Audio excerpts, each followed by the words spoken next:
સુરત નવસારી બજાર વાડી ફળિયા ડીકેમ હોસ્પિટલ પાસે ખુલ્લા પ્લોટમાં રહેલા કચરાના ઢગલામાં કોઈ કારણોસર આગ લાગતા અફરાતફરી મચી ગઈ હતી. ઘટનાને પગલે ફાયર બ્રિગેડની 3 ગાડીઓ દોડી આવી આગને કાબૂમાં લીધી હતી.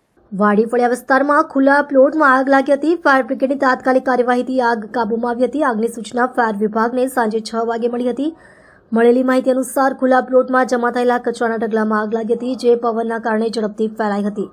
આગની તીવ્રતા જોઈ ફાયર વિભાગે તુરંત જ કાર્યવાહી કરી અને ઘટનાસ્થળે ફાયર બ્રિગેડની 3 ગાડીઓ મોકલી હતી. આગના સ્થળે પહોંચેલી ફાયર ફાઇટર્સની ટીમે તાત્કાલિક પાણીનો મારો શરૂ કર્યો હતો. તેમની કાર્યકુશળતા અને ઝડપી પહોંચને લીધે મોટા નુકસાન વગર આગ પર તાબડતોબ કાબૂ મેળવવામાં આવ્યો. આ ઘટનામાં કોઈ જાનહાનિ અથવા ઇજાગ્રસ્ત થવાનો મામલો નોંધાયો નથી. આગ લાગવા પાછળનું કારણ હાલ અકબંધ છે. અધિકારીઓ આગના કારણોની તપાસ કરી રહ્યા છે. ફાયર બ્રિગેડની ટીમે આગ પર સંપૂર્ણપણે નિયંત્રણ લીધો છે.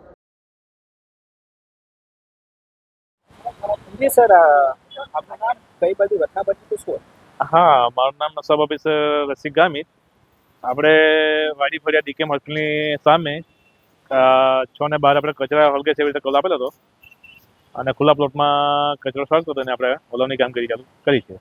કેટલા વખતનો કોલ હતો ને શું? કચરો છે અત્યારે તો, અને આપણે ગાંધી શેરી અને નવસારી બજાર ને મજૂરાથી આપણે ગાડી મંગાવીને આપણે કામગીરી ચાલુ કરી.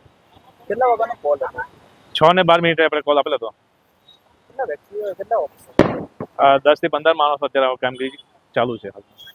આગને કાબૂમાં? હા, કાબુમાં થઈ ગઈ છે. કુલીનું કામ ચાલુ છે.